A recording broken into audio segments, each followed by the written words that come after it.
So we're gonna get started. Today's gonna be about noses, and I'm so sorry for my stuffed nose. It's only fitting, right? Nature just makes me have a stuffed nose and a cold on one of the most important lessons. These usually last 2 hours, so if you're gonna make one of those comments like, "Hey, this video is too long," Istebrak, ease up with the video length. I'm giving you a whole extra hour of my time to teach you how to draw noses. If the only comment you can leave on my channel is, "Whoa, this video is too long," you probably don't belong here. You probably belong into those 5-minute PowerPoint presentation videos that other art channels have on YouTube. But if you're okay with the length, then I'll try to keep it lower. I'll try. But if I feel like I need to spend a little bit more time explaining stuff and demonstrate it, because paintings aren't painted in 5 minutes, they're painted in hours. So demonstration might last a little bit long. But let's get started. I compiled a bunch of your questions from your streams. I'll try to get through them. I promise I'll try. If I already answered them as I go on, then don't worry. That I will answer your questions as I go on, basically. Okay, so let's start talking about noses. What is the most important thing about a nose? If you asked me, and you were like, okay, what's the most important thing to remember about noses? The answer that I will always give you is, remember that the nose sticks out. The nose has an altitude. The nose sticks out. It has an altitude. You guys forget this. You guys may remember this, but you forget it anyway. And it's because you don't know how to show it. So an altitude, I hate writing. I hate my fucking handwriting. It's just the worst shit ever. I hate my handwriting. It's just the worst. Altitude. All right, that's the most important thing about a nose, is the fact that it sticks out. So here is the rest of the face, the eyes and the mouth, and the nose is all the way out here. Unfortunately, it's not that simple. It's not as simple as having a cube and like, oh shit, I probably should have done it like that. A cube and then another prism inside it. Okay, it's not as simple as all this. But it should be in your visual library. Any image you have in your visual library, so some of you are seeing, instead of diagrams, which is basically what the next part of the lesson is remember in diagrams. Really, really, really important. Really, oh, is that supposed to be a star? Really, really important to remember in diagrams. Diagrams should replace your symbols. So there's the diagram versus the symbol. So what does a diagram, a good student, a student who has professional or pro versus a beginner? All right, the beginners don't see altitude, they see symbols. All right, so are you one of these? Do you see symbols? Basically, do you see anything that looks like this? Or looks like this? Even this is more like a little bit accurate. Or do you see noses that look like that? Or do you see this? If you draw noses in any way, like if I just have to look through, do you see nose when you're shading? Do you, while you're shading, shade the nose like, I don't want to change my brush. But do you change it? Do you draw the nose like, you know, you have everything in place, but you have over outlined, and you outline the nostril, the nose tip, and then you have two slits for the nostrils because they're symbols, right? So you guys don't think about, you know, you just see the symbol, you see the silhouette of the form instead of seeing the cavity of the form and the slow spiral inward. So a beginner sees symbols when it comes to the nose. The nose is the biggest test of your ability to rotate. So one fundamental that the pro has is rotation. Rotation and rotating geometry, basically. Rotating geometry means that you're rotating like this. You can see this frame. All right. Whoops. Whoops. You can see this frame. And you can also see this frame. Okay, this is what rotating geometry means. In your brain, you see this, and you can rotate it to this as an animation. And when you rotate geometry, that's when you realize, hey, when I rotate the face, when I rotate this, I think I have to start another instance of Portrait Studio, but let me just save this. Save. Nose. Save. Models. And then the female, lower down this reflectivity.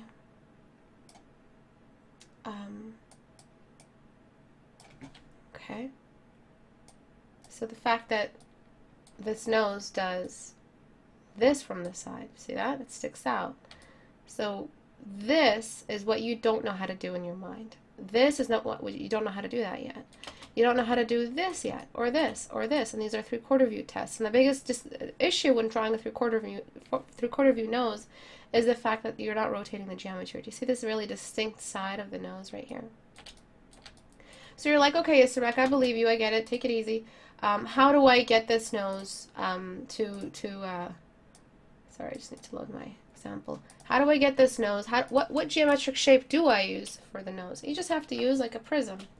A prism is a little bit kind of like it's a difficult little shape, but it's not really a prism. It's a bit more like a pyramid or a diamond shape, which is exactly what I've opened up here on Portrait Studio. I have a diamond shape right here. Each side of this diamond has a nostril in it, and this is the tip right here of the nose. Of course, there's the bridge factor of the nose, and I'll talk about creating more complex geometry in a second. But this is typically it. If you were to put it in orders, and what do I paint first? You draw the diagram. The diagram is always a diagram of the geometry. In your notes that you guys are going to write tonight, I want to see step 1 in your notes written down. I want to see draw diagrams, because if you're not drawing the diagram, you're not thinking about it as a blueprint. Think of the nose as a building. Write that down. Write that back to me. Thinking of the nose as a building means that you're going to be able to remember that there is a downward facing part and an upward facing part. There is a perspective, there is an edge work, and there is a geometry involved. So start with the diagram, start with the geometry, and remember that every half of this geometry belongs to different areas that look in different directions. And the nostril just always looks downward. Now this is the key right here. This line, I can't even stress it enough, boys and girls. This line is the line of what, like, it's all about this line. This line tells you where to shade and where not to shade, where to stop your shadows. Sometimes you guys draw the diagram, bless you guys, you start the diagram and you're like, oh yeah, I'm just putting a diagram, yes, yes, yes, yes, and your values go all the way up here above this line. Did you know that you're not supposed to do that? Did you know that your line and your shadow is supposed to stop right there, no matter what you think, no matter what your evil little brain tells you to do? You're not supposed to do this around the nostrils. No, no, I'm going to put a big red mark right here. No, okay, you're not supposed to do that. This line, the only reason why we're using geometry, well, rotation is another big reason, but the only reason why we're using this shape is because if you guys ever watched my video, How to Lighting, it's basically how to think about lighting, what's lighting and what's shading. Every one of these surface areas releases out of it a 90-degree angle. All right? Yes, exactly. All right, a 90-degree angle.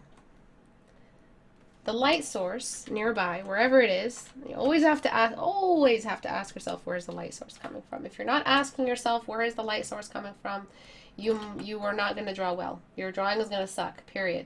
You don't like that? That's the truth. So the light source is here releasing a bunch of other vectors emerging from it. Those are the light rays. All right? We're representing them as vectors.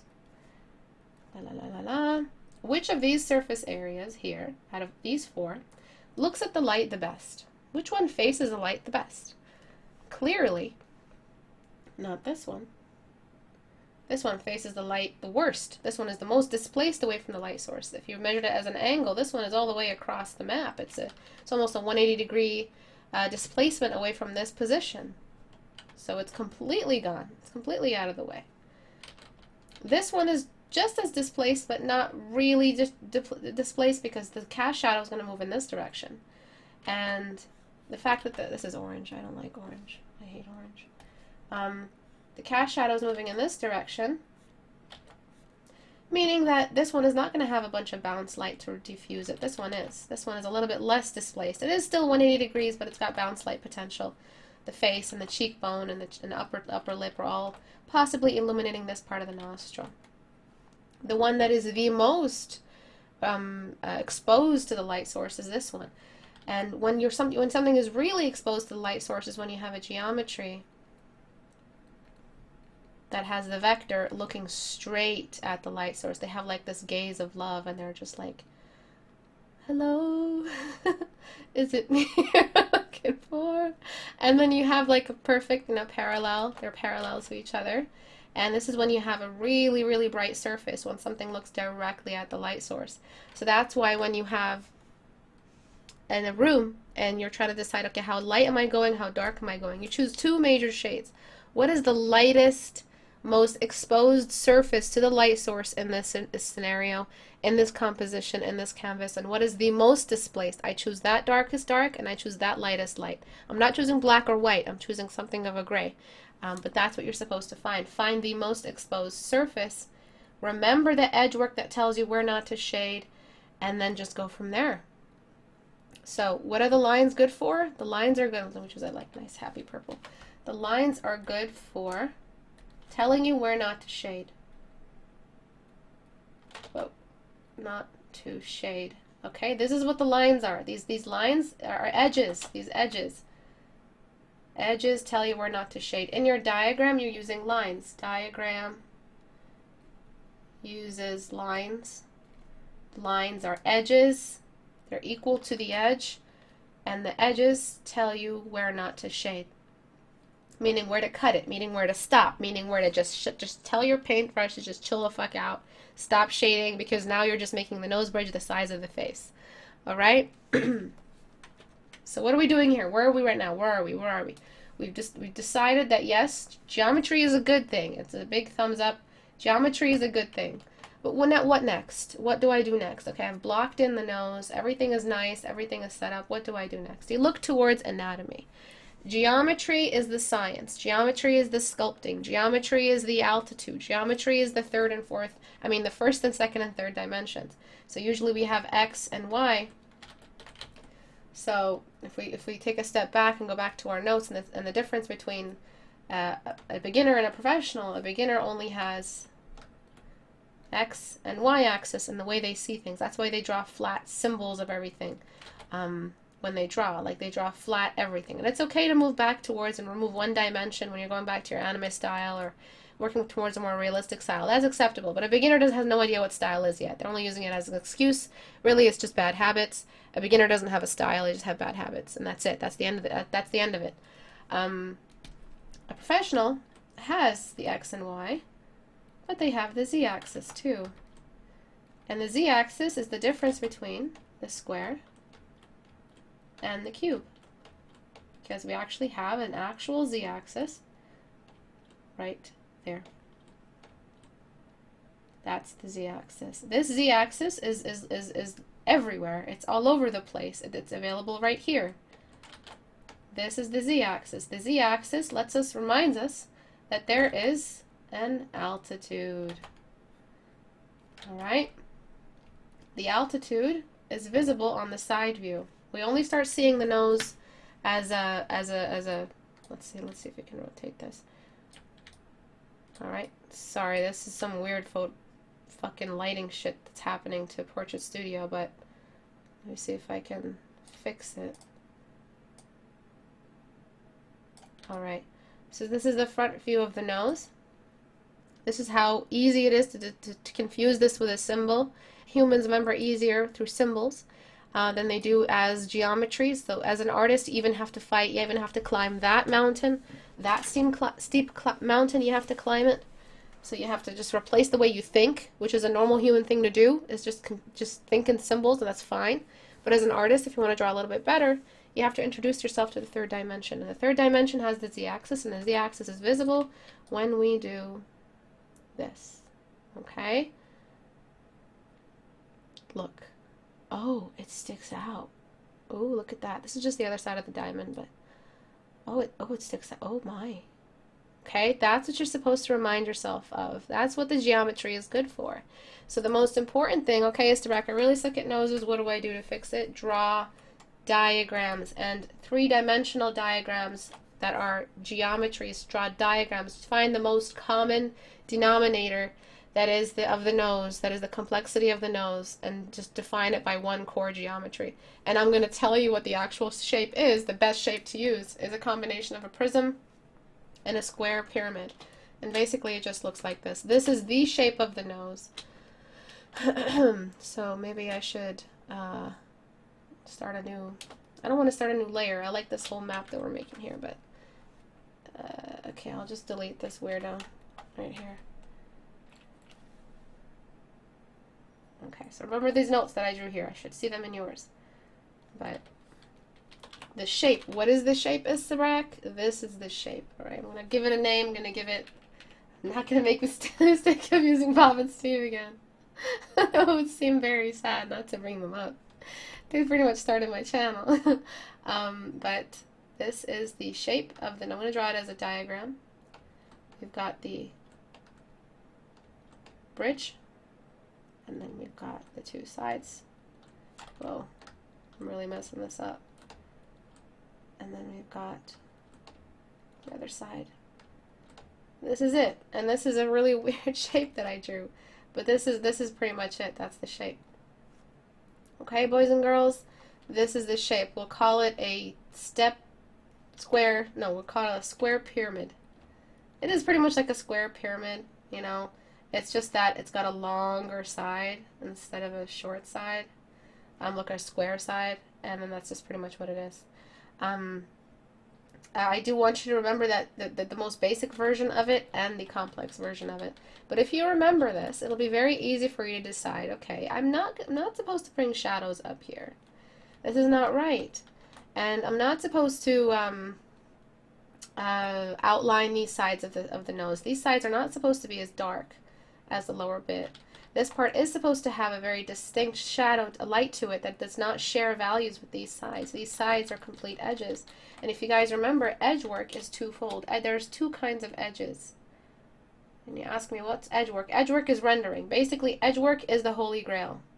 All right? Edge work is the holy grail. Write that back to me. Edge work means that we find two kinds of edges. There's the angle,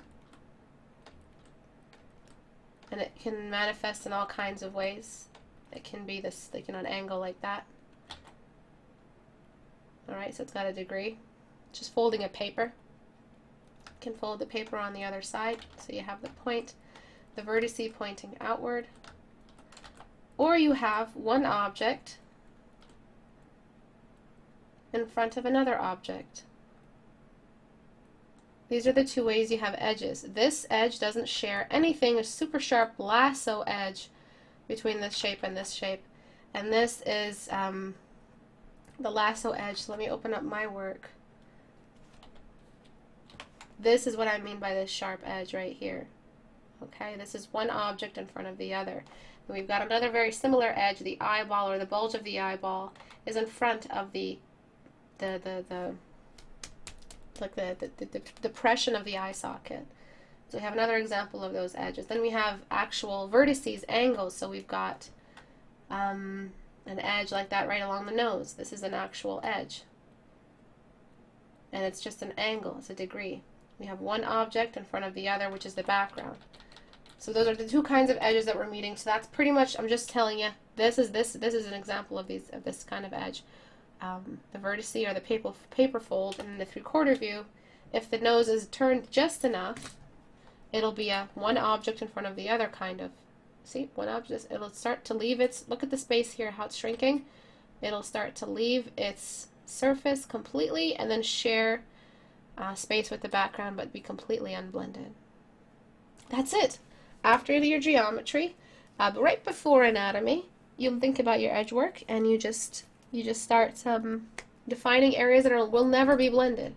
Edges are areas that will never be blended. Write that back to me. Edges are areas that will never be blended. They're not going to be blended later on. No, they're not only edge work in the early stages of the painting. They're edges that will exist forever. They will always be there in your work. They're scientific. There's something scientific behind them. They're in their chord construction and their geometry. They just don't blend. Okay? So let's draw a nose together. And I can't really talk about anatomy until I draw the nose with you guys. So let's draw the nose together. Right here on the side. Let's hide this.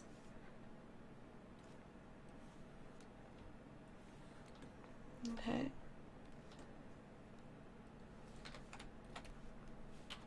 So this is it. They're they're basics. These are basics, but basics don't necessarily mean simplicity. Basics are not always simplicity. So I usually don't use diagrams when I draw because I've drawn diagrams for so long, I still see them. But let's just draw a really, really basic nose. I've got no reference, but I'm just throwing in a general shadow for the lower part of the pyramid. Basically, I'm drawing this part right here. In fact, let me right before I do that, actually, I'm going to do one more thing, which is what I wanted to repeat for before. And I wanted to show you guys the difference between front view diagram and side view diagram. So let me try that first. So front view noses are very, very easy to think about. And one of the questions was, let me go through the questions. What is the best way to start the shape of the nose? That's the geometry, so I've covered that. How are Bob and Steve doing? How do I rotate them without fucking them up? That's by stacking. So stacking is the answer to that. Stacking is when as you rotate, part of the tip of the nose covers the distant nostril. So that's how you make it without fucking them up. If you're trying to show too much, and that you're no longer rotating. So as you rotate, don't show too much. Don't show too much of the nose. Some parts are going to be hidden. So to rotate the nose without fucking it up, show less as you're rotating. More of the nose is being hidden. How the hell do I shade nostrils? We're going to get to that. How do I size it? Or where is it? Where is it? How do I think it's how do I size it? And how you size it is basically the width of the eye is going to be approximately similar to or less than by a little bit or a half the length of the nose. And that's the golden ratio. When we have the width of the eyes, and then the length of the nose, and then the mouth, all fit inside this perfect square. And the distance between both eyes is the width of the mouth. The distance between both eyes is, the width of the mouth, which is the width of the eyes. This nose is too long. That's how you get that perfect triangle. But this is not recommended because it's perfect ratio. It's typically what the exact ratio of cats. Or the cat's nose is even smaller. That's why they're so unbearably cute. But typically for humans, sometimes we lengthen this size right here. It really just depends on your reference. If you're trying to figure out sizing without looking at a reference, or at least a general beauty reference, some sort of beautiful face that's universally beautiful, you're doing yourself a disservice. You're going to develop habits. Working with references helps you avoid bad habits. But yeah, this is typically what the sizing should be. But yeah, let's lay down our first line. Okay, this line is going to go from the top of the nose to the very tip of the nose. Somewhere around down here, we're going to draw a horizontal line. And the width of this, I just discussed it. And then we're going to connect this back and connect this upward. Alright, between here and here, there should typically be something that addresses the bridge of the nose. So the bridge of the nose is a very separated surface, and it's very important for us to remember this bridge right here. But this is where Bob and Steve came from.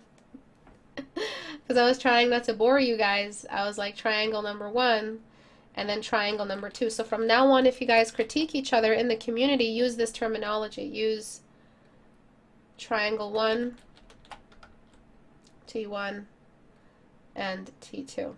Alright? These are the two essential triangles. Please separate them. Their border is very, very important. Alright? Let's build a wall.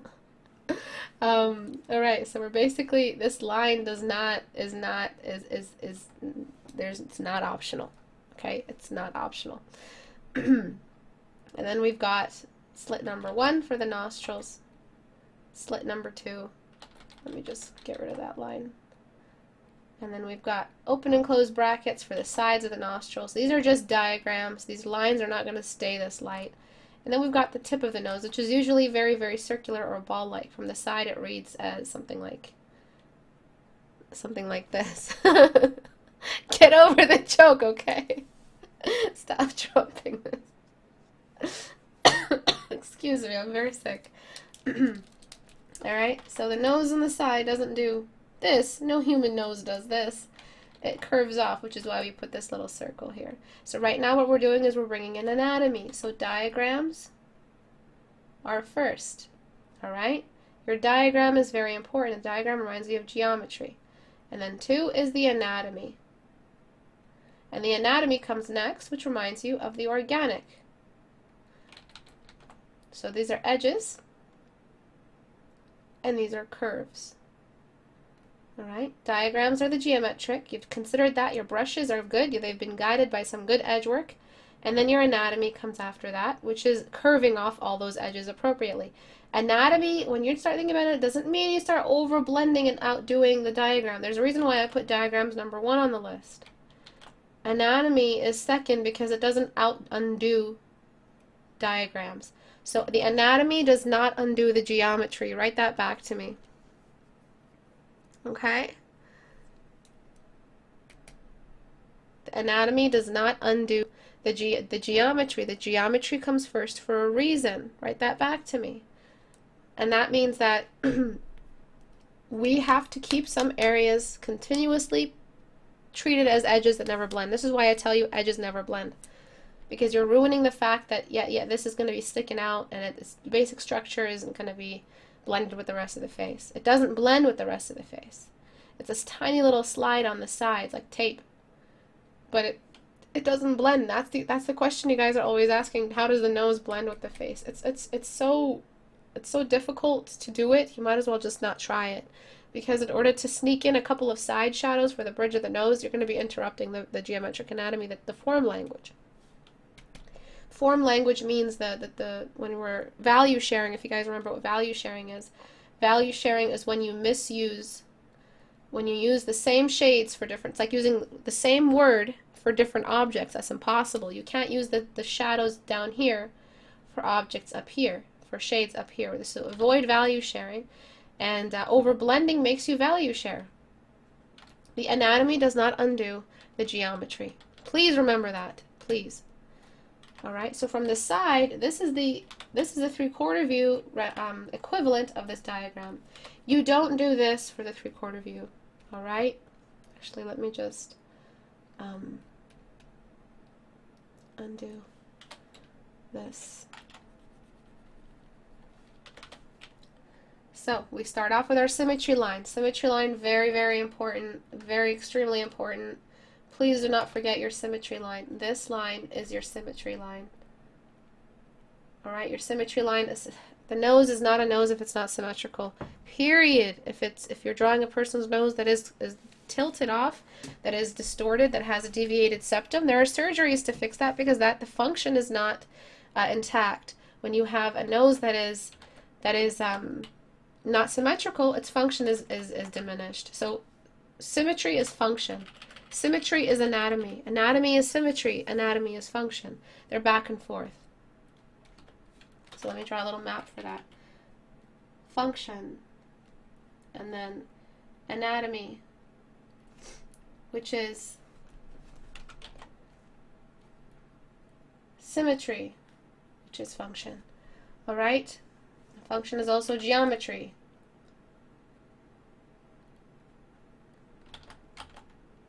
So if you guys are making these notes, I want to see these little diagrams in there. It's just back and forth, back and forth. So the side view nose, same thing, symmetry line. Then we've got the fact that the second horizontal line, so this horizontal line right here, where do we put this one? We just put it off center just a little bit. All right, there's a reason why we do this, because the nose is more visible on one side than the next. Complete the triangle.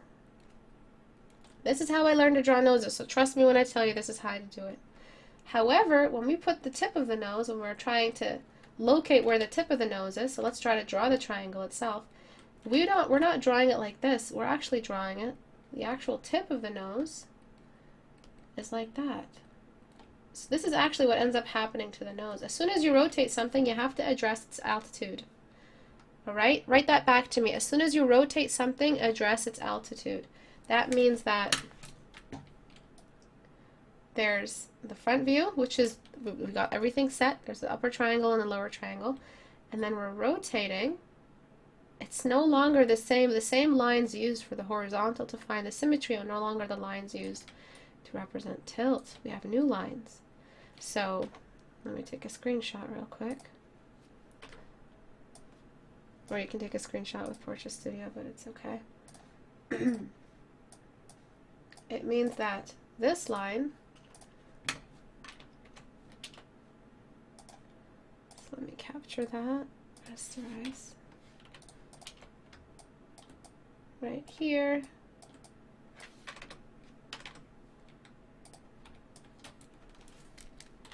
we were to draw the lines now, we draw, oops, the first line, which is the black line. And then we've got triangle number 1, triangle number 2, right? Everything is set where it's supposed to go.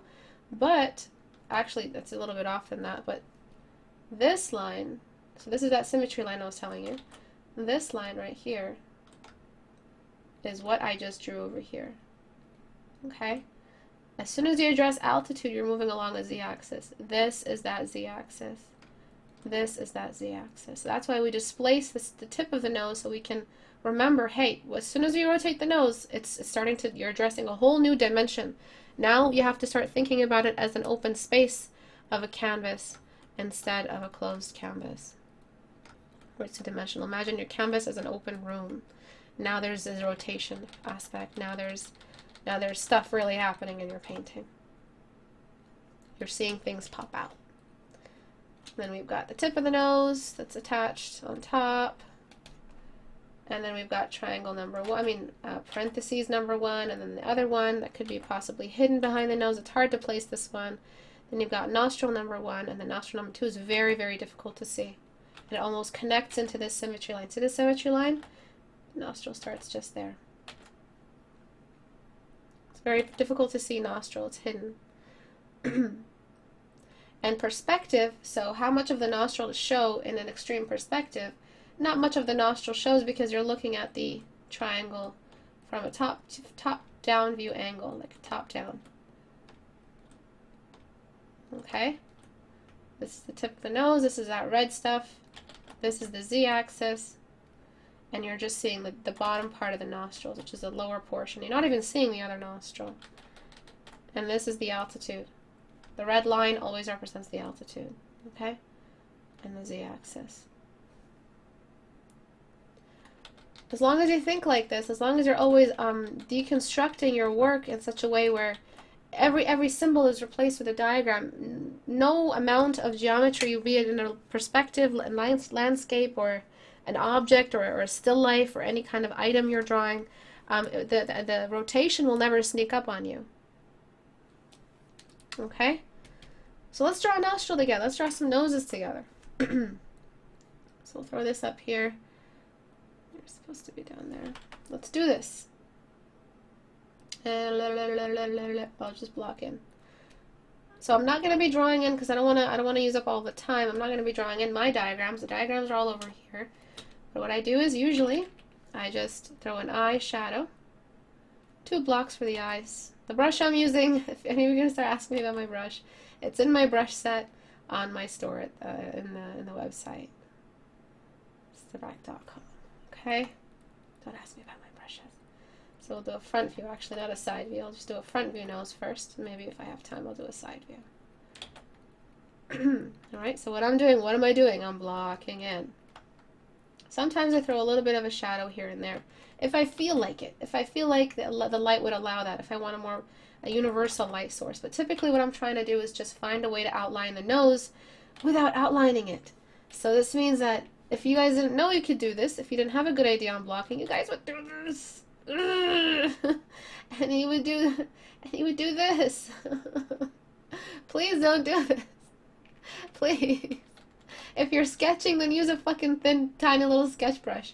But if you could just skip all that and you have your diagrams underneath, please turn your diagrams on a low opacity layer underneath everything. I want to see some noses done after this, alright guys? But yeah, I'm just doing that. Can't make it too dark.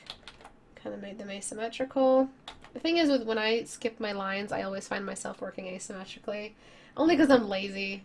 Please don't be like me. This does not mean the lower part of the triangle, triangle number 2, does not mean it's the cast shadow. The cast shadow is a separate entity entirely. The cast shadow does not belong to the nose anymore. It belongs to the lips, any object receiving it.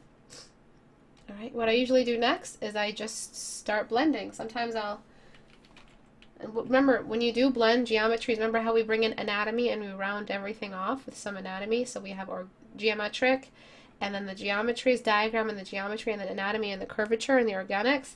when we blend this geometry, we're blending it very, very gently. We're not using this kind of humongous gradient. This is not what we're doing. We're doing a very, very gentle little blending. This is probably the fastest nose I will have ever drawn. Well, let's go for it. Just this alone and you're already getting a read, boys and girls. You're already getting a read. What's next is the radial shading. Radial shading can be made in the opposite, so it's not necessarily used to build up a tip. It's used to represent a cavity. So we have two kinds of radial shading. We've got, the reason why I'm including the lesson to everything is because this is like a crash course of my channel, so that's why I'm trying to include all the lessons that I do. All the major fundamentals. But this is radial shading. Slow, small brush, working up into a high point. Look at how three-dimensional that looks. Just with a couple of brush strokes. That's the inversion of the radial shading. The next version, which is the version you're going to use a lot when it comes to a nose, is the inversion of that, which is the cave. So I have two, the pearl and the cave. And what I'm doing here is I'm slowly decreasing into a point, right? Starting with low opacity, brush is decreasing in size. Let me start with a larger bulge. My brush is decreasing the deeper I go into the cavity. Watch some idiot like make a remix and use that as a soundbite. and like I was talking like dirty talk. Imagine that. Alright, so now it looks like our monitor has a nostril, okay? It looks like our monitor has a black hole and an abyss, and we're all slowly sinking into it. So this means there's a spiral. We can see a very distinct spiral, and it's spiraling out of control, and this is the edge. Okay, so it's like, woo, and it goes in and just disappears. That's what we want to do with the nostrils. That's what we're doing with the nostrils right now. So this is a bit distracting, so I'm just gonna undo that.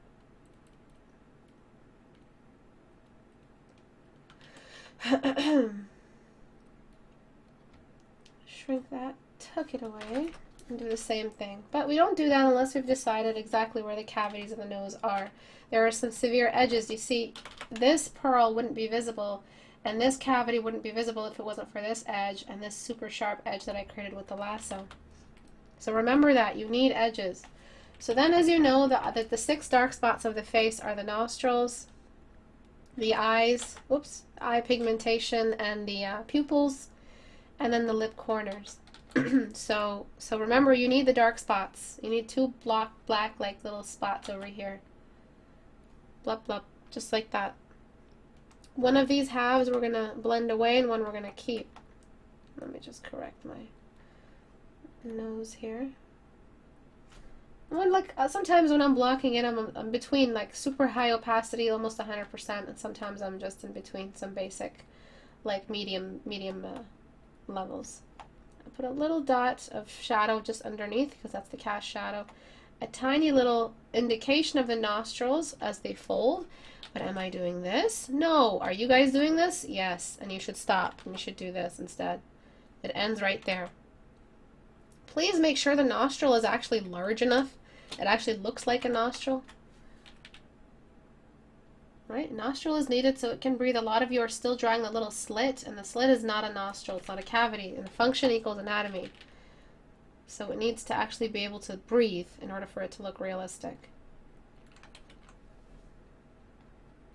And these are the basics. If you zoom out, you're already getting a read. It's already reading. And the reading is all about the zoom out. And the zoom out is successful when you address the geometric anatomy, when you address the geometry. That's when you get a successful zoom out. Don't worry about the nostrils. You guys are so obsessed with the nostrils. You guys will actually put 2 dots here of light for the nostrils. You don't need them, not yet. And they're not in the same degree as the tip of the nose, which is more sticky-outy, has a higher altitude than everything. This is not a cast shadow. This is just the remnant of the geometry. We're rounding things off right now. We just disconnect some stuff. We're rounding shit off. The septum, now we're talking anatomy. The septum is always just a little bit lower. So it does a little bit of a thingy like this. The septum is lower than the 2 nostrils, which are higher. Okay? Don't worry about the nostrils, just focus on this. What we blend, so this is an example of one of the edges, one object in front of the other. The nostril is in front of the cavity, so we blend everything except this. And this is where that cave technique comes in. This is where that radial shading technique comes in. So I'm going to make it lighter so I can redo this. I usually just do this. I make it lighter. After I decide where the dark spots are, I reintroduce it as a radial technique. But not before I blend this out. This is blending. It's required.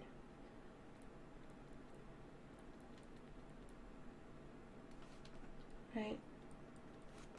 What I'm doing right now is I'm using a scatter brush on a smudge tool on really, really low strength to blend this away. The reason why I blend this way and not the alt blend, is because, or using eyedropper tool, is because that's a very digital dependent technique, and I want to use techniques that keep them connected to a more traditional behavior with my brush. That's why I smudge, because I would just normally use the smudge tool if I'm working with my brushes, if I'm working with my pencils. So making some edges happen, zooming out. These edges are intact. These edges have stayed intact. Zooming out again. I zoom out a lot in my work. If you guys ever watch me draw, I zoom out a lot. Like 90% of the time I'm zoomed out. Or 80% of the time. Next, what I usually do is I lasso, or I just find different ways. You can do it on a new layer, an erase, whatever you're most comfortable with. But what I do now is this technique. See this hole? It actually looks like a hole from a distance. And that's what you want to do. You normal, lower opacity, grab your darkest value, your dark spot value, which is pretty black, almost black. And then you lay down your first brush stroke and your second one. And you just keep doing that so it actually looks like it's lifted. It actually looks like a cavity. Okay, that's what you want to do. The thing is, it's not a perfect like spiral. It's kind of open in different ways. The nostril is very weird. But that's it. And then what I do next is I just address my core shadow of the pyramid. Sometimes I need to darken it, sometimes I need to relighten it. It's different reasons. But I'm taking care of that. And now is just the rendering. Now I just bring in secondary light source diffusion. I darken some more. Okay. So I hope this has answered the majority of the questions. Of course, there's subsurface scattering. It's the density of this is cartilage. Everything below the nose is cartilage. Everything below the eyes is cartilage. Right between the eyes is where we have the bone of the nose bridge, and that's the only place that's not cartilage, but it's cartilage everywhere else. Darkening that some more. And I'll bring in the secondary light source when I feel like I'm ready for it. Don't bring secondary light source unless you've established a really, really good core shadow. You can't bring in secondary light source at the same time or before the core shadow. Write that back to me. And whoever writes the best notes, I send you guys a copy of my brushes for free. So you can just do this yourself.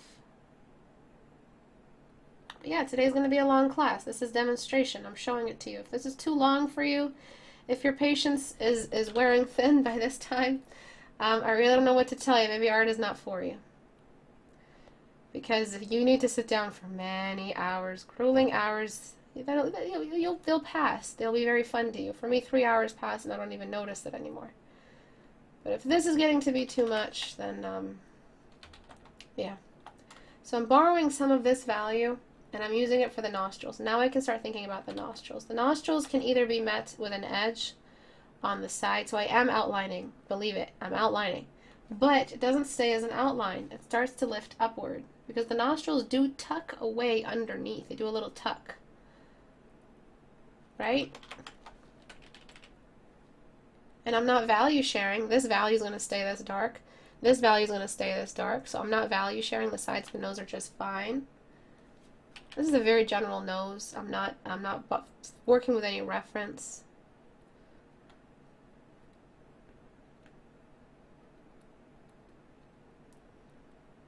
Okay. Just making sure it still feels like it's sticking out Sometimes I'll do a little edit like this. So I tuck the nose way underneath.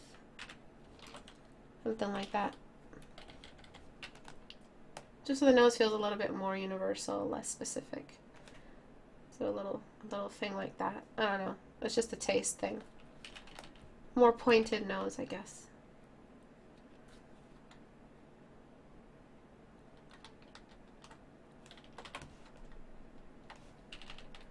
And that's it. I'm just now cleaning up, figuring out areas that have more tucks, areas that behave like a line but really aren't. They're just like edges.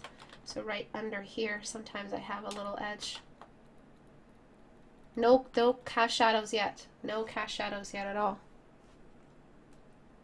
You can't bring in secondary light source exactly and cast shadows at this. No. And core shadows at the same time. Did I say cast shadows? Did I say cast shadows or did I say core shadow? You can't bring in secondary core shadows before bringing in... Fuck, I said cast shadows, didn't I? I'm so sorry. I meant to say you can't bring in secondary light sources and core shadows at the same time. It has to be core shadow.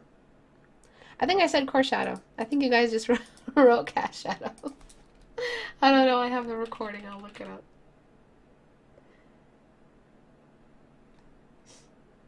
Okay, so I'm just blending here, but balancing my edges and areas that I'm blending. You said core shadow? Oh, okay. Yeah, it's cast shadow. I mean, fuck. It's core shadows. Damn it. Stupid brain. Alright, what I'm doing now is I'm just reinforcing this core shadow. Giving it more definition. And these are the biggest sweeping changes that I do when I critique. And you guys will see in a second. I'm always fixing this. I'm always fixing these core shadows. I'm always making sure the shadows stop here and you guys aren't doing something like this. Most of you are. Most of you are always doing this. And look how soft I've started out. There's nothing extreme happening. And then now I'm going to bring in my cast shadow. Just a simple layer. And the thing is with the cast shadow, you can throw in a blob just like this. And what you gotta do is start it off sharp and then let it taper. Because all cast shadows start off sharp. Unless it's like a hovering object and light is directly above it and there's no tapering. But all tapered cast shadows start sharp. They start sharp. Alright? All tapered cast shadows start sharp. They're from Boston. I'm sorry, Bostonians, if you guys... I just made fun of your state. Okay. Sorry, Bill Burr. Alright. By the way, if you guys want to laugh, if you guys just want to laugh, please watch Bill Burr. He's amazing. He has a tiny little channel on YouTube. It's adorable. I love Bill Burr. If you find yourself stressed out, just go catch some Bill Burr. Okay, I've got some up here. Gotta clean that up. I'm just casting a shadow. Do you post all of your masterpieces? How often do I do them? I post them on my Instagram, and they're not really masterpieces. I still call pieces like this studies. They're just studies. Because I'm studying. I'm not trying to deliver any message. I'm not saying any master message. A masterpiece comes with a master message of your work, and I'm not there right now. I don't feel like I have anything to say, any story to tell, and that's usually what a masterpiece is good for. So those are just studies for me. And I just post them on my Instagram, or wherever. Whoever wants to see them can see them there. So now I'm bringing in a secondary light source. This is just a very general nose, so please forgive the roughness, but I'm throwing in some secondary light source in the lower pieces of the nose. The thing is with the nose, the texture of the nose is what's making the difference here. It is a shiny texture. Noses are oily, so they will have a great potential for secondary light source diffusion because they're shiny at the same time, so they have a mirror property to them. A mirror-like property to them. They will reflect.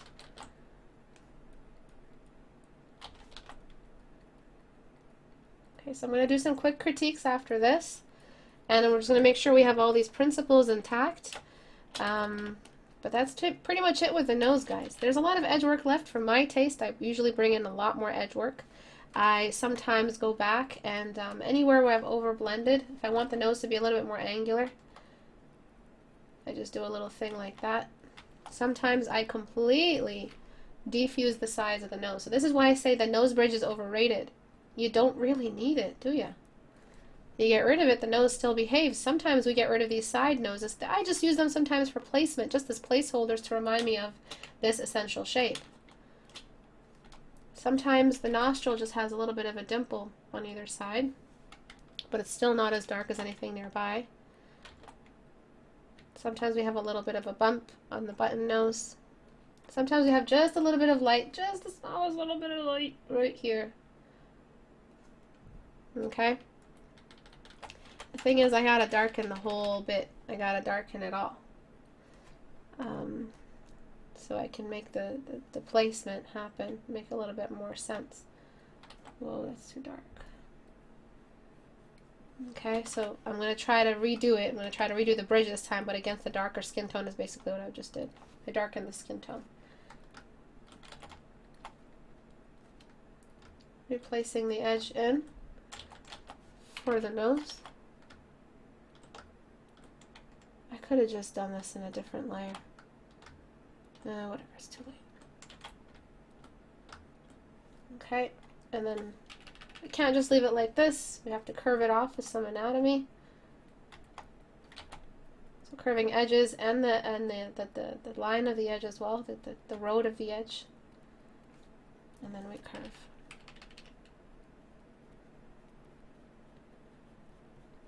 And using light to identify the sides of the cheek, excuse me, the sides of the cheek is also really important. So these are light spots.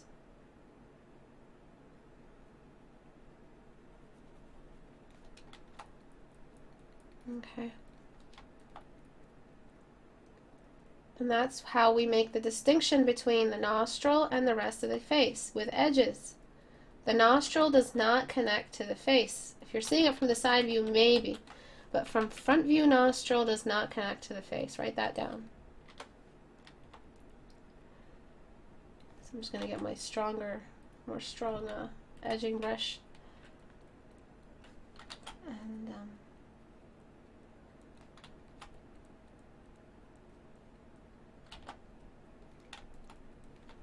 laying those edges. This edge is not the same as this edge. This edge gets curved. This is how it connects to the face.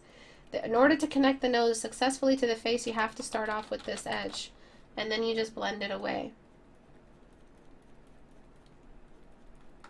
Okay, we still haven't brought in highlights, all right? We have so much read. We have so much read right now on the nose, and we still haven't brought highlights to the cheeks and anything else. This might be just a little bit too low. Oops, what the hell?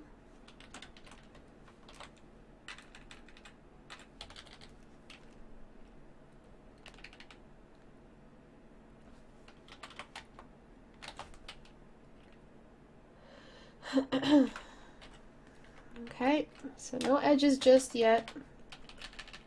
I mean, no contrast just yet. And remember, what do we do before we do contrast? If you're on YouTube, write it down. Write it down as a comment if you know the answer. You can still participate. What do we do? And you see the values I chose? They were pretty, like, medium tone. Like, I started with a pretty medium value. Like, I don't need to give you the exact shade I used to start this out. You can start out with any value you want. It depends, Istebrak, do you ever see the underside of the nostril, like the curve there? It depends. It depends on the kind of nose that you're talking about. It depends on, you know, what the reference tells you. But for general noses, just memorize this one. And then the references that you find will be a customization of this one. Do you understand? Edges, exactly. So we give our edges a chance. Just like this. And go back to our tip. And this is where we start radial shading. This is where we bring in the pearl technique. So we choose our highlights. We're going to bring in our highlights. Brush number 1, and then the tip. 1, tip, 1, tip. Of course, these sides can be nowhere near as bright as the tip of the nose. They are not that high, and they're not that exposed, and they're not that wet either. The tip of the nose is more wet. but it's just a degree of darkness. And we've got the bridge of the nose. Gotta zoom out for this just to make sure it's right. Highlights are always tricky because I always wonder, do I really need them? Do I have to have them? I know they make things boost up just a little bit, but I just hate contrast so much. I usually just ignore the highlights. But I'm just erasing away at the highlights right now. Making sure I have only what I need. Everything else was already addressed. Everything else was already taken care of by the edge work and the geometry and all that other business we did together. And then we've got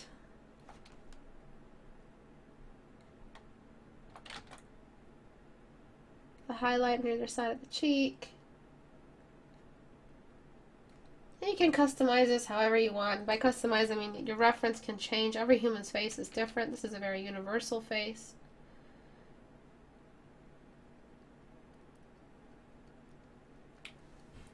Okay, this part here. Anything under the cast shadows, anything inside a cast shadow, anything on the core shadow has low contrast, meaning has low detail. So nothing breaks the rules. If it's in a shadow, you have less sharp edges. Basically, write this back to me. Edges are less sharp in a shadow.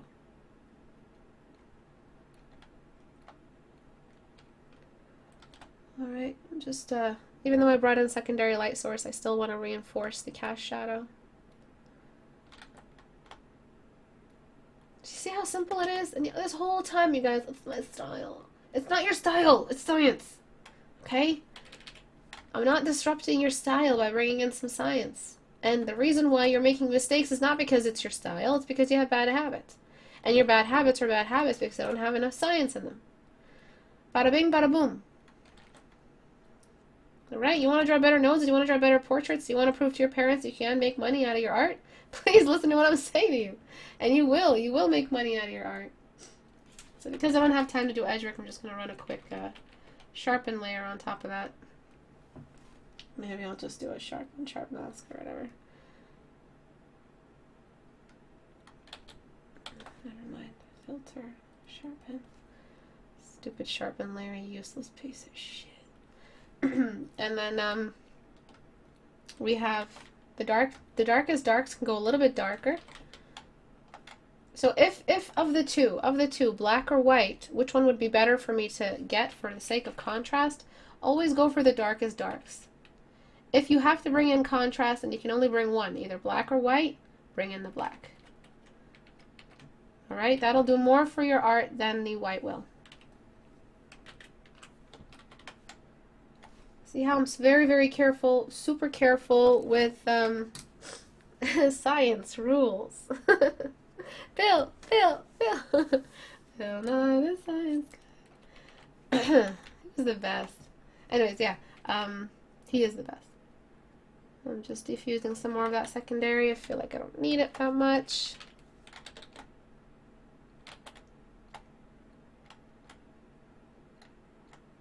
I'm on darken layer. Remember, darken is a really, really great layer mode for you guys to start use on. I don't know.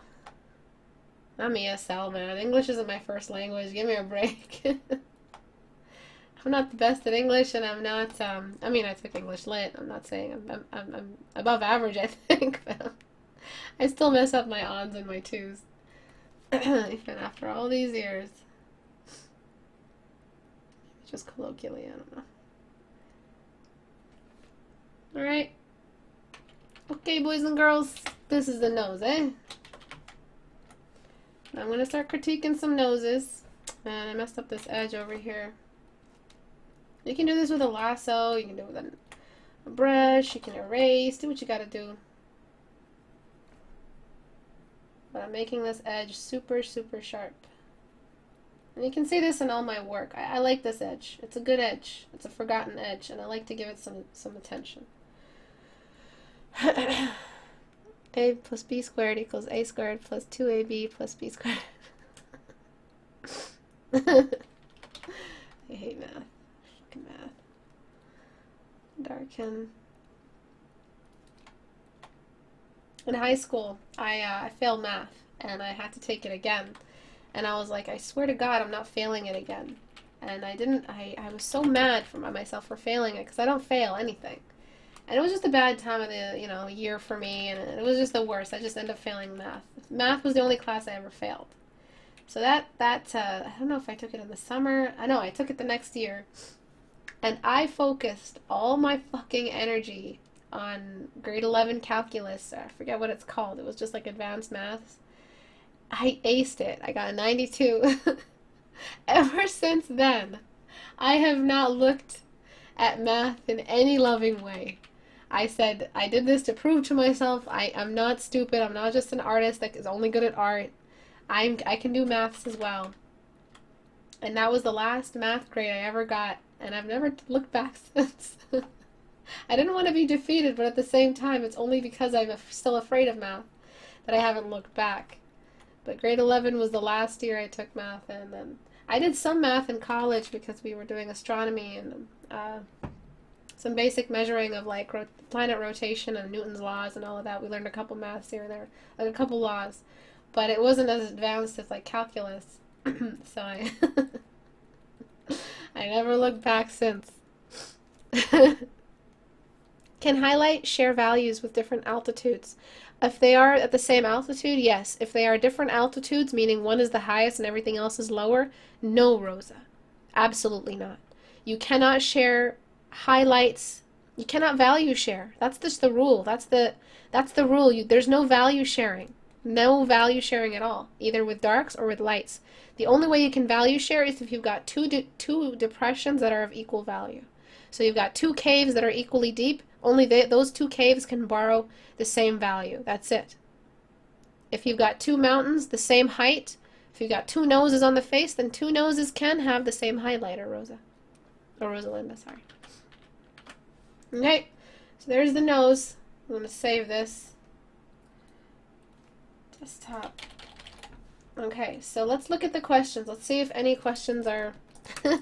Bob and Steve are just fine, alright? Fuck Bob and Steve, alright? Just leave them behind. Just let them die already. Let them die. Forget about Bob and Steve. They're dead. They killed each other. How do I rotate them without fucking them up? I showed that. Stacking. How the hell do I shade nostrils? Make sure they're not the same level of highlight as the tip of the nose. How do I size it? According to the eyes and according to your reference. If you want to follow the golden ratio, then just make sure they are very, very similar to the eye size in length and width. And you can make them just a little bit longer than the eye size, like if the width was tilted vertically. But make sure if you're drawing a perfect nose or a perfect face, the nose fits right into, at least in between, not higher than the pupils if they're looking forward, and less than that. What is the most what is the most characteristic differences between male and female noses, and how does it affect personality? Well, we've talked about the ogre and the elf. The ogre has a large nose, large mouth, so this shows a personality that is a little bit more brute. And delicate elf has a small nose, small mouth. So you just work along those two extremes. Everything in between just fits together. Again, if you're trying to design a character and you're not looking at references, you're only just doing yourself a disservice. If you're drawing a villain who is a particularly evil villain, you want to dehumanize them somehow. Just think of Voldemort. No eyebrows and no nose at all, and that's the one way we've really, really made him seem very evil. But what we want to do in order to put, like if he had a nose, if it was a villain with a nose, and you're trying to show the personality of the villain through the nose, make him a very sly, small, like rodent nose, something like that, because we're pushing off the feeling that he's a sly, cunning, evil little thief.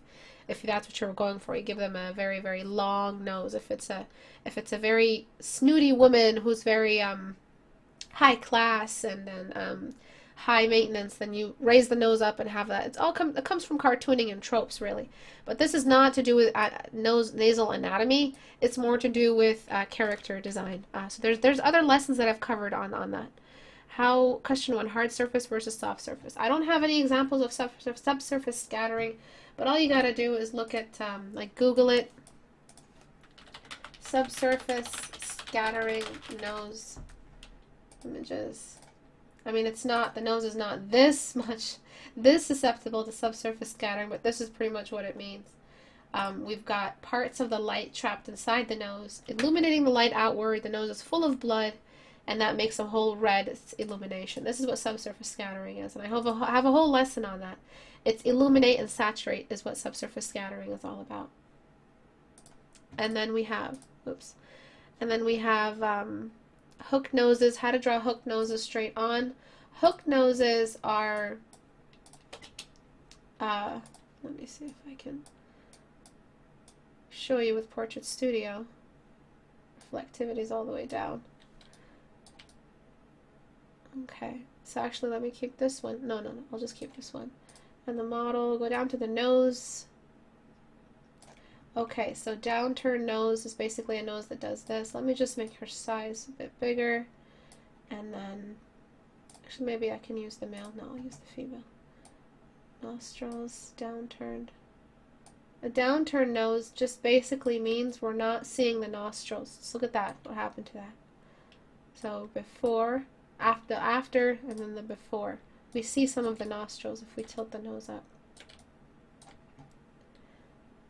Okay, and then upturn looks like this from the sides. So nose, upturned.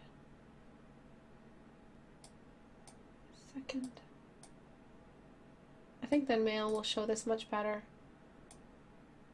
Upturned. And the nose does that. And then downturned, the nostrils are completely invisible. If you can see that. The nostrils just disappear. He already has a downturned nose, by the way. We modeled him. Alright. And then the bridge actually would do much better if I lowered the bridge completely and made it upturned. So this is what happens with noses when they're upturned. We see more of the nostril, and when they're downturned, we see less of the nostril. Okay? Okay, so this girl's nose is a little bit upturned now that I look at it. And what we can do is, yeah, I did draw a girl nose. And if we downturn it just a little bit, we're seeing less of the nostrils. But both are equally anatomically correct, because it's just, at this point, it's just the characteristics. Okay, so what I wanted to do first before anything is just, before I start critiquing, I just wanted to show you guys the diagrams on real noses. Okay, so then there's that bridge right here, and then there's the sides.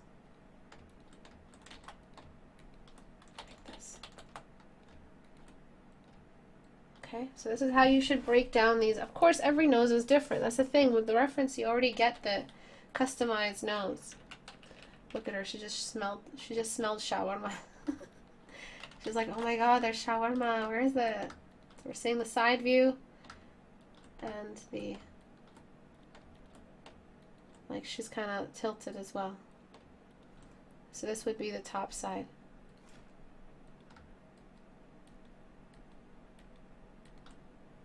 Okay, this would be the bridge. And then one more. This is just side view, complete side view. Okay, and there's triangle number 2. We're only seeing one side of it. And then we're seeing the bridge, but we don't see the top of the bridge that much, do we? Because it's hidden. So that would be the top of the bridge right along here. Alright? You can break all of it like this. And remember, this is the edge, this is the side of the nose. It seems very, very gently, but you can't just completely delete this side. Okay? So, no. No. No. No. Yes. And now to critique them. So, I'm just gonna drink some water. I'll be right back.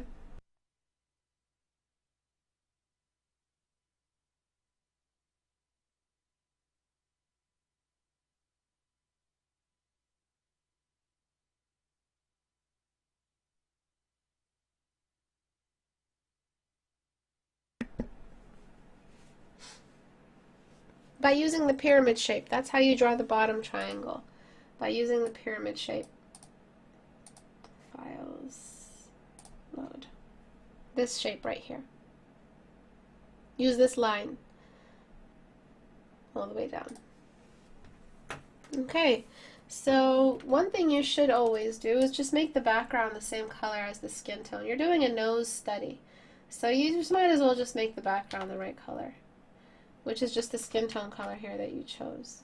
Okay, that'll do much better for you than having a background color, which can throw you off a little bit.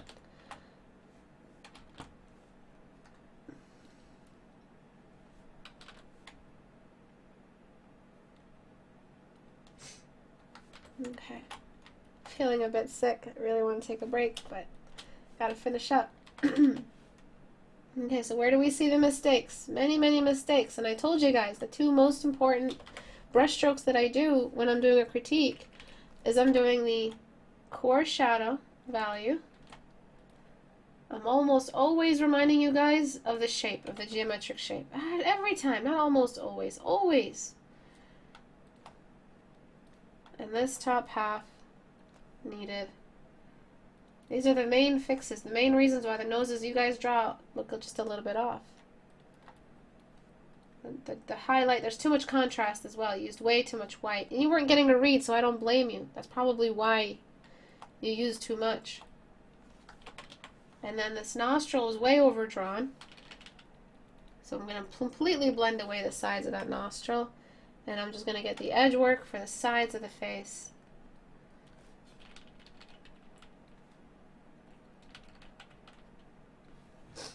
Wow, 73, oh, 1 dislike. I thought it was 73 dislike. Who left 1 dislike? What the hell? What did I ever do to you? That's okay, go ahead. It's a democracy. Alright, so I'm throwing this highlight here. And this is why I said leave the background the same shade as the skin tone for the study, because it helps you decide what's the light environment. So I just use this for edge work now. I'm just going to lower the lightness. I don't want to use too much brightness, but just for the sake of finding the edges. And that's it. Those were your main issues. Those were your main issues. This and more edge work, of course. You need the nostrils to have a little bit more edge work to them. There isn't enough edge work here.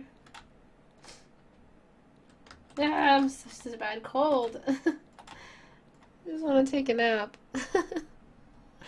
Can I just take a nap right here?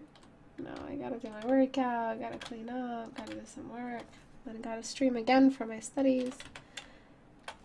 New Year's resolutions are very difficult to keep up with. You set them up and then you're just like, yeah, I'm gonna do it. I'm gonna own this. And you set up New Year's resolutions thinking that you have like the strength to keep up with them, but you just don't. But that's the point, is that the exercise makes you stronger. But yeah, just a couple of little, just trying to follow the kind of nose it is. It's a very strange looking nose. Not strange, like strange compared to the Barbie doll, for sure.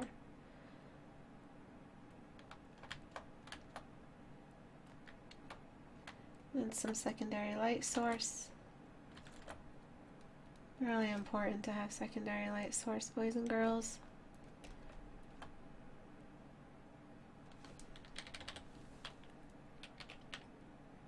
But any questions? Does anyone have any questions? Now is the time to ask your questions. Right here you've got some sneaking up, some light sneaking. I can see it in the, I don't know what's it called. And when you're in the navigator, and when you guys are working with a reference, please remember to grayscale your reference. Please don't study a reference in color if you're still having issue with mechanics. Okay, you're not supposed to do that. I don't have a reference right now, so I can't correct it alongside the reference, but... And I kind of did change the nose a little bit, because, again, I don't have the reference to tell me what kind of nose it is. But before overdrawing the nostrils, no definition of where the cast shadows are. Just if you have just some more definition of the cast shadows, then you'd be able to pull off the shape and the unique shape that it is with some cast shadows. And I would rather, you know, you're saying this nose probably has more characteristics, it looks more different. That's because it was from a reference, and again, you didn't follow the reference properly, but I would rather this than the before if I was an employer and I wanted a realistic looking nose in my work. I would want the nose that looks generic but realistic instead of the nose that looks different but super, super unrealistic and very, very symbolically drawn. So I'll go for the generic any day, just as long as it comes with some realism. All right. So over here, I'm not sure where the cast shadow is directed. So over here, if the light source was coming head on, so look at the bridge. Look at what the bridge is telling us. The light source is coming head on, right in front. So this whole area should have been a core shadow, right? Just under the nostrils. But if it was coming from this direction, then this whole area should have been shadow, and this whole section should have been light, and this should have been the degree darker, because the light is coming from the side, and then we have the cast shadow. So always ask yourself where the light source is coming from. Ooh. Yes. By the way, if you guys accidentally press no or something, just keep pressing and move your mouse away. Alright, this is all too dark. Your values are too dark. And because they're too dark, it's hard to see what you're doing with your core shadow. So what I'm going to do is just lighten everything except the core shadow. I'm going to do this in a new layer. So sorry for my stuffed nose. I really wanted one of these, like these staple videos, which are the how-to nose, eyes, whatever. I wanted them to be a little bit with more of a healthy voice of mine, but I can't like predict when I'm just gonna start getting symptomatic again.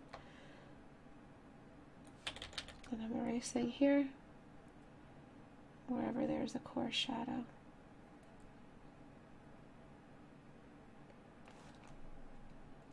Just taking a step down. So questions. Istebrak, how can we choose a good reference photo? Remember you told us not to use beauty shoots. Find ones with core shadows. Find ones with long cast shadows, Fernando. Are cast shadows only applied to the area under the tip of the nose? No. Wherever the light is pointing, it can cast shadows upward as well. It doesn't matter. It can cast shadows in all kinds of directions.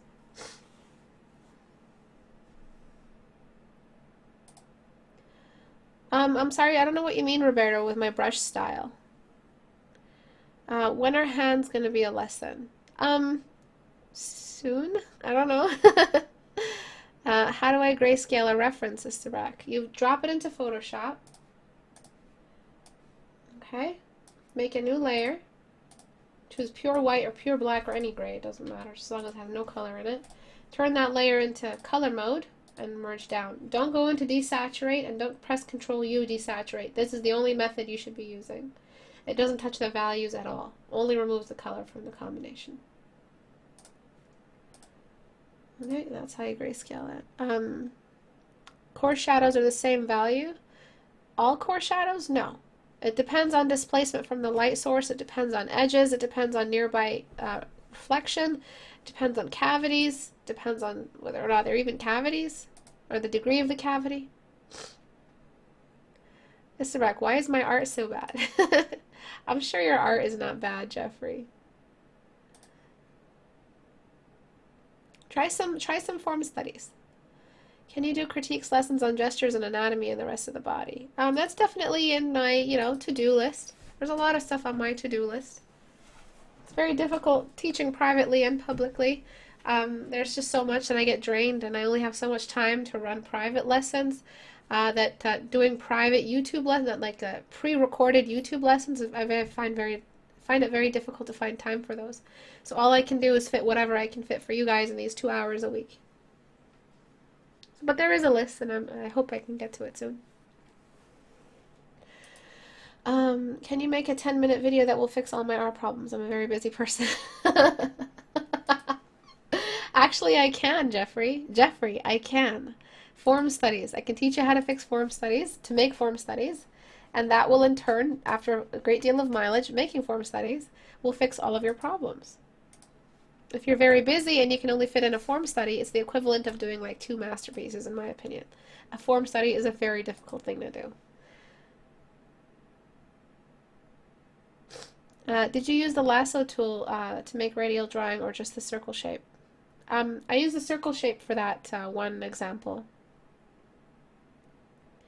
Could you apply this to a cartoon-like style? Maybe if you have cell shading, yeah, cell shade only under the core shadows. Wherever you have core shadows, that's where you should be cell shading. In a very low angle, how do we draw the nose holes if there is light in the nose holes? Again, I would need a reference, but you would just start with the geometry first. Make sure you're hiding enough of the nostrils. Don't always try to show the nostrils. Doesn't matter what kind of lighting is on them, as long as you're not trying to show too much of the nostril. In a situation with one primary light source, what part of the face casts reflected lights on the nose? The upper lip. The upper lip is usually what's reflecting light back up on the nose that's hidden. The part of the nose that's hidden from the light, which is the lower, like the core shadow of the nose.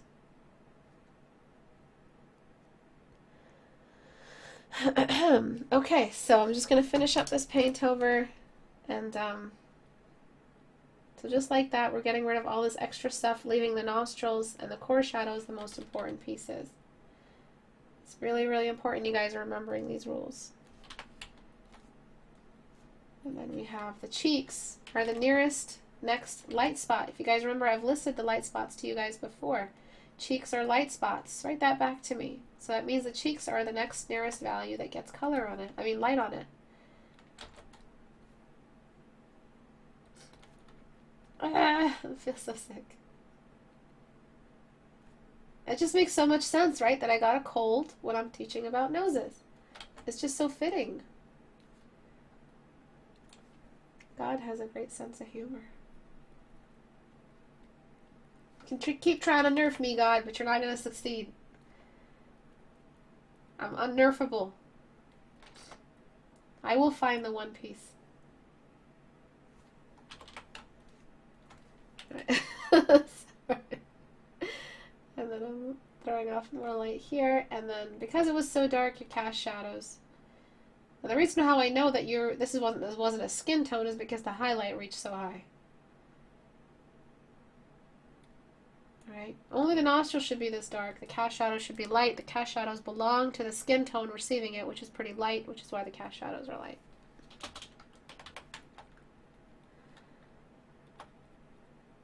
Alright, over here, some more issues. You've got like this, you're forcing the secondary light source on the bridge of the nose. Don't do that unless you've found the edge. And the edge usually isn't even that dark. It's a very slight.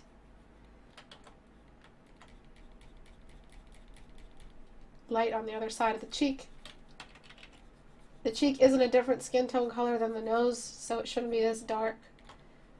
This edge should be more. And when you bring in edges, you can see you have too much contrast, because the edge itself brings in a lot of contrast.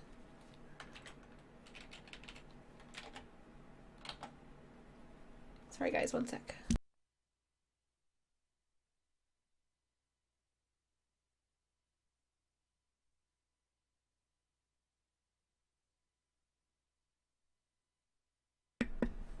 What's this person doing?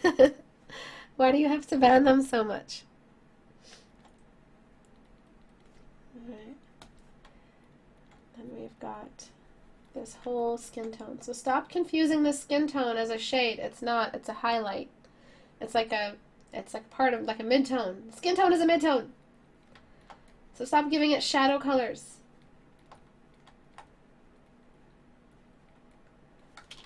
And then over here, what I'm doing is I'm just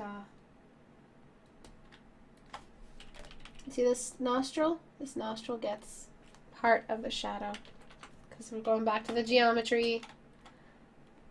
And you've got lasso edges. Oh, baby. Look at this. All right. Oh my God, this lasso sucks. Oh my God.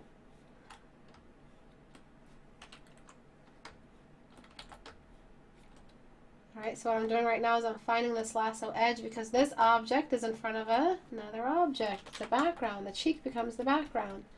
So what does that mean for us? It means we make edges. Woo! Oh, mama, look at that.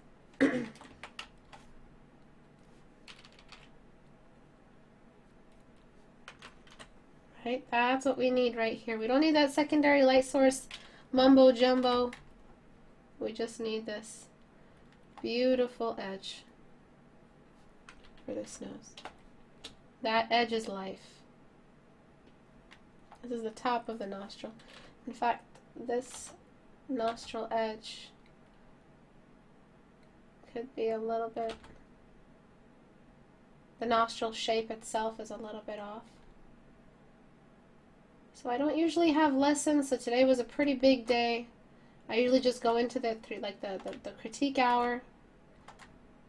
So I'm spending a lot of my time for these. And I know a lot of you appreciate them, but if this video was too long for you, please don't feel the need to comment on my channel and tell me it was too long.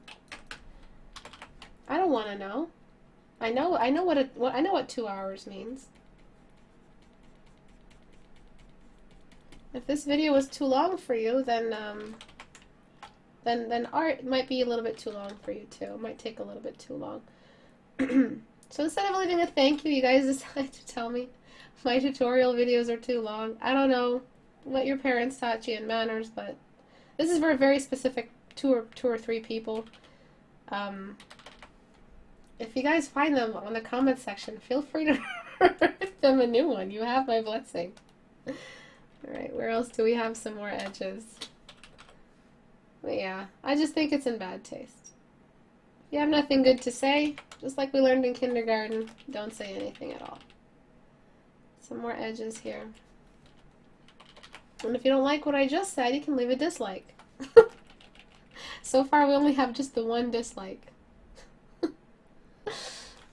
But program. I think it means skin tone is a midtone, not shadow or highlight as far as the value sharing rules, etc. Yes, Tensi. You would say something is too long if it's free for use. Why would you say something is too long if it's free for use? Jeez, yeah. No, it wasn't too long. This was a great and very informative. Thank you, Wolfblaze. I'm so happy that you used your time with us. Thank you, greatness. Thank you, thank you, thank you. Alright, so what I did right now is use some edges, and I corrected this by use of edges. So before, after. Do you see what all this extra little murkiness? This is mud. This is going to be mud when you add color. Skin tone exists very high in the colors. And you're showing too much of one nostril. We don't need to see that. It's rotated. It's rotated. It's not visible anymore. This side too can be just a little bit lighter. It can be almost this value. That cheek doesn't have to be dark. You just need the edge. That cheek is fine. Alright, so that's it for today. Class is over. This cast shadow is too dark as well. I'm sorry. Class is not over. Give me a second. Give me a second. Okay, there we go. Thank you everyone for joining me today. If you guys like what you saw, if you guys like what you see, go to Istebrak.com. And to join the community, you just got to go to Google+, clicky click. And if you missed today's class, join the community and submit your work. Please remember to read the rules. And if you missed today's class or part of it, I'll upload it on YouTube shortly. And my brushes, if you're interested in the brushes I used today, which every one of my tutorial videos, someone's always asking about a brush, so they're available on my store. Before I go, any other final questions or comments about today's class? Istebrak, totally out of topic, but how can we show pink reddish cheekbones like after sports or Valentine's Day on a value way? It was not long enough. Oh, the video was not long. You have to make sure you start with the skin tone. So let's say you have your skin tone right over here. Okay? Let's say this is your skin tone. When you want to add pinks, you choose your darker value. Choose the darker value. Don't just choose the mid-tone and then get a pink. Red is a dark value. Red is dark in the color wheel. And then go slide it down to the red. So it's a two-step movement, going darker than your usual mid-tone and going redder and more pink. You don't just get, no, you don't do this. Oh, I need some red here, let me just get that. No. This will read artificial or read as makeup. It won't read as a blush or a natural skin type. And the skin type you use for the, let's say this ended up being your value. This is the same blush you use around the eyes. This is the same blush you use on the lips. If you want to make it look natural, it's the same red everywhere. Okay. This is my second class I'm watching. I'm glad I found a free resource to help me in my digital drawings. I am as much a beginner as there is. Thank you, Istebrak. You're very welcome, Roberto. I feel like people are much more willing to forgive the flaws of something if it's cheap, but very critical of free content. Yeah, that's really weird. I agree, Jeffrey. I've noticed that as well. Thank you. Thank you for appreciating. Thank you. Thank you, guys. Istebrak throwing shade. Get it? Shade? Istebrak out of topic, but what makes an artist good enough for you to follow? I'm not following people because they're good. I just want to see how their art progresses, really. You're awesome too, Bastian. Thank you for your time, Istebrak. Remember, you know you've struck a chord with people if they bother to complain about you. Oh yeah, that's true. Thank you.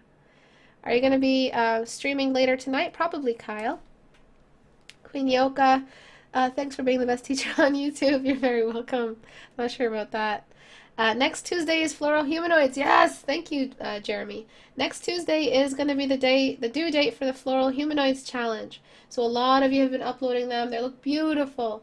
Let's take a quick look at them. And if you haven't finished rendering, you guys gotta finish up. You gotta finish them up.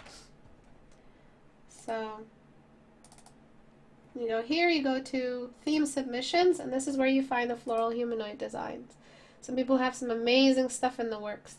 And we're going to be looking at all of these on Tuesday. It'll probably be another 2-hour class. I'll upload the event for it now. If you guys are on my YouTube and let me go to my channel, and you're not getting notifications, please click the little button. There's a little button that you guys can click right beside my subscribe. I don't see it because I'm on my account, but right here there's a little bell. Click on that bell to get notifications. You'll get them instantly. It's a way to subscribe and you get notifications. So sometimes you subscribe and you don't get notifications anymore because you mute the notifications or something. But if you want to stay connected, you want to catch next week's class, if you've been missing classes for some reason, it's every Tuesday and Thursday at 5 p.m. Eastern Time. That's -5 GMT, I think. And that's it. Thank you, everyone, for coming. I love you guys very much. I will see you guys on Tuesday. Bye-bye. Thank you, my mods. Bye, guys.